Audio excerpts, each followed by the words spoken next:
I never thought of starting an Assisi as such. I had from my very young age a passionate love for people, and especially people in need.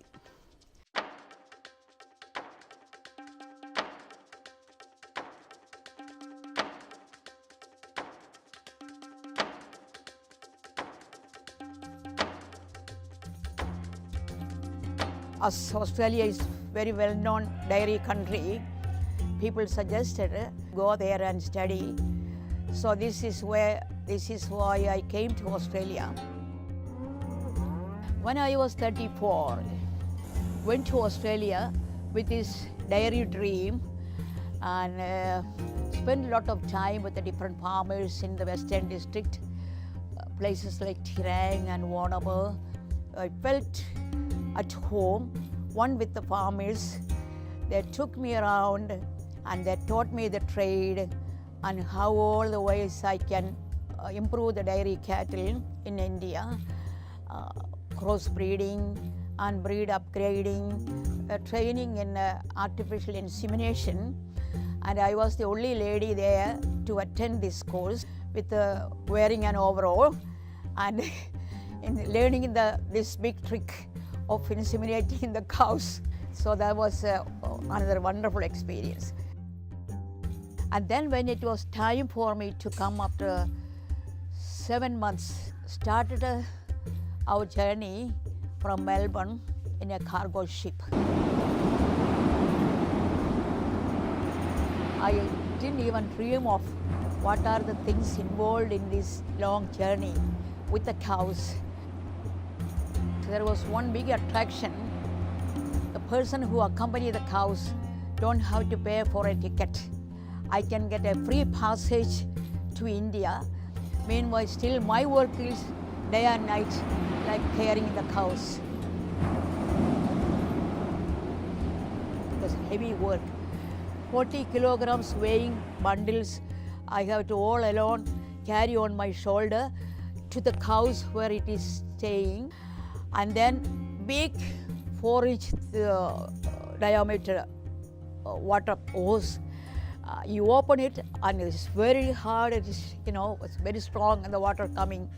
And I was really skinned and bone that time.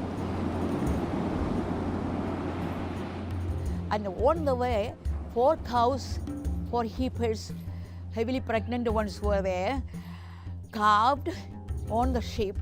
And then the captain very strictly stopped me not to go out because in Perth it was heavy wind and we could not even eat our food keeping the plate on the table because it is going up and down.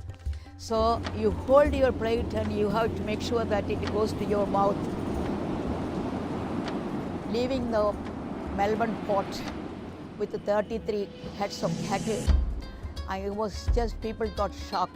Publicity that went on that time was tremendous. The video cameras, the television people, the radios, they all picked up. Just something unknown, the report came, cowgirl, Sr Stella, a cowgirl. So first I couldn't bear that day, So, but anyway, a girl who is accompanying the cow, what other name can she be given? I took it very simply. It's just part of my job. I want to help the people in India just to improve the quality of food, making it more rich, protein food, just to build up the small children who are malnourished. Even if it is one child less, I think that is the biggest achievement I can work out. And then from Calcutta to Chennai, it's not the ship, it is a cargo train. And 3 bogies, 3 compartments rather, we had to book 5 cows on both sides of the compartment. In the central one with loosened hay and wheat bran, plus our sleeping bed on the top of the loosened hay.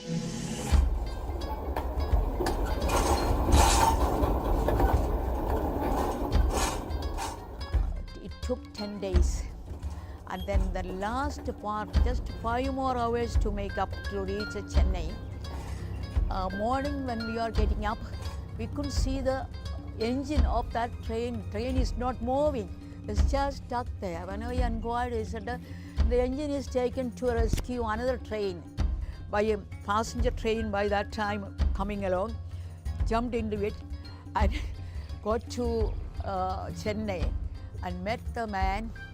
And then he said, so sorry to hear such a tragedy, sister. Why did you undertake this sort of work? And no women will take anything like this.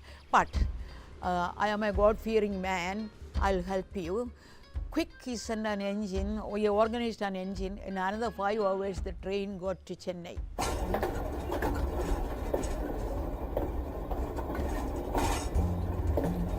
So this is, slowly the history unfolded. And that was the humble beginning of Assisi.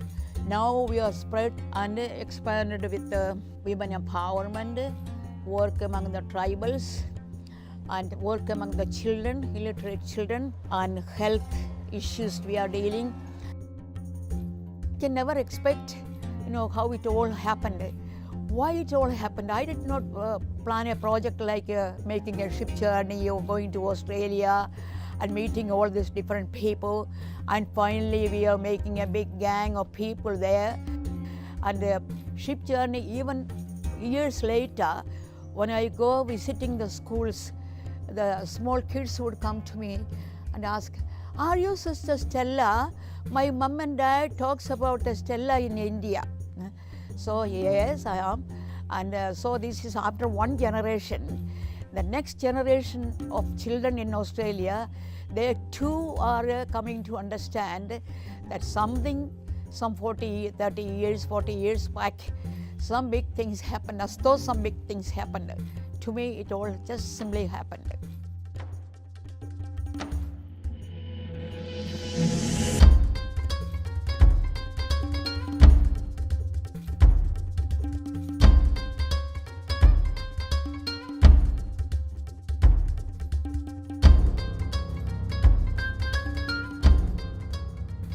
I planned only one thing.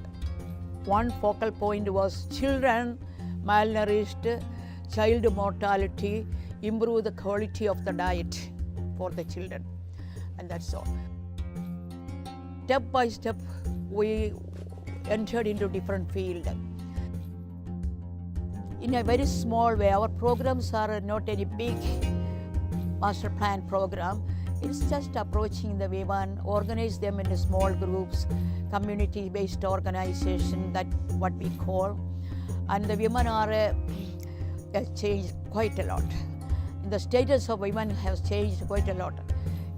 People in Australia and other European countries couldn't imagine in the real downtrodden conditions of the poor women, especially the uneducated women in India. They are actually the slaves in many sense.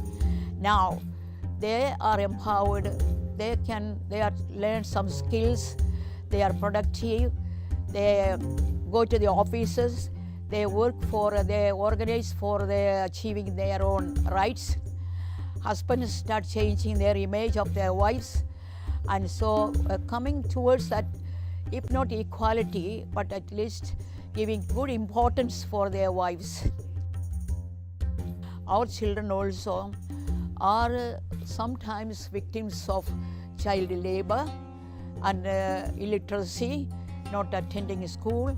So these are, so our Assisi team in many places are dealing with the children and working towards the empowerment. The other big thing I am happy about is Assisi got into other countries, Cambodia, East Timor, Solomon Island. So just imagine how Assisi aid is growing and reaching out other places. So this is the growth and the big relationship we established with the Australian people. It's just spreading around.